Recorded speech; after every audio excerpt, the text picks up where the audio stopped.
नमस्कार, आप देख रहे हैं ब्रेकिंग बिहार। राजद के वरिष्ठ नेता शिवानंद तिवारी ने तेजस्वी यादव की जम करके तारीफ की। जिस प्रकार से तेजस्वी यादव की यात्रा में अपार जन समुदाय उमड़ रहा था, उसे लेकर के शिवानंद तिवारी ने कहा कि मैं मंडल कमीशन लागू होने के बाद जब बिहार में लालू प्रसाद यादव के साथ भ्रमण कर रहा था, उस समय भी इतनी भीड़ नहीं रहती थी। और खास करके उत्साही युवा जिस प्रकार से तेजस्वी यादव को चाह रहे हैं, तेजस्वी यादव की लोकप्रियता को दर्शा रहा है। और जिस प्रकार से 3 तारीख को गांधी मैदान में शॉर्ट नोटिस पर जो रैली हुई और रैली में जितने लोग आए, उसके बारे में कहने की जरूरत नहीं है, तेजस्वी यादव की लोकप्रियता को दर्शा रहा है। साथ ही साथ पूर्व केंद्रीय मंत्री पारस जी को लेकर के जब सवाल किया गया, तो सीधे तौर पर उन्होंने बीजेपी नेतृत्व को दोषी ठहराया और कहा कि इस प्रकार की राजनीति में नजर नहीं आता है किसी को जलील करने का, कि आप लगातार इतने दिनों तक साथ रखे, मंत्री बनाए रखे, और जब सीटों की बात आई तो किसी को नहीं दिया। राजद में पशुपति कुमार पारस के आने के सवाल पर सीधे तौर पर शिवानंद तिवारी का कहना है कि यह तो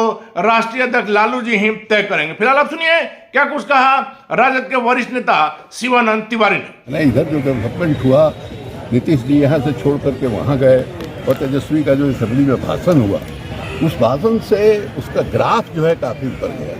और आप देखिएगा कि पूरे बिहार में जो दौरा हुआ, जिस तरह से लोग जुट रहे थे, जिस उत्साह के साथ, और उसमें नौजवानों की संख्या बहुत ज़्यादा हुआ करती थी, वैसा भीड़ और वैसा स्वागत मैंने लालू यादव का भी नहीं देखा। जब मंडल कमीशन लागू हुआ था, उस समय हम लगातार जो है तेजस्वी यादव के लालू यादव के साथ पूरे बिहार में घूम रहे थे, लेकिन जो रिस्पॉन्स तेजस्वी को मिला वो नहीं मिला। और आप देखिए कि कितना शॉर्ट नोटिस पर गांधी मैदान की रैली हुई और किस तरह की रैली हुई, ये बताने की जरूरत नहीं है। अच्छा शिवानंद जी, बाबा, आपने कहा कि अशोक महतो को नहीं पहचानते हैं, अभी जानते हैं कि कौन क्या है, बहुत लोग थे। अब सबको पहचानना जो है ये जरूरी नहीं है।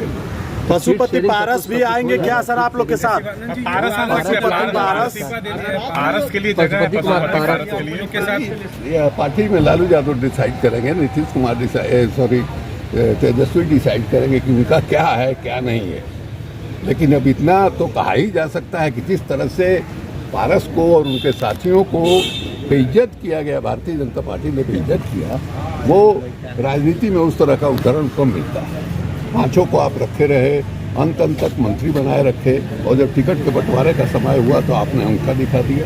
इस तरह का अपमान जो हुआ है पशुपति पारस और उनके साथियों का, वैसा अपमान जो है राजनीति में हमने नहीं देखा। लेकिन अब तक इंडिया अलायंस में सीटों का बंटवारा नहीं हुआ। जो बातें कही जा रही थी पहले हो जाएगी, एनडीए ने घोषणा कर दिया।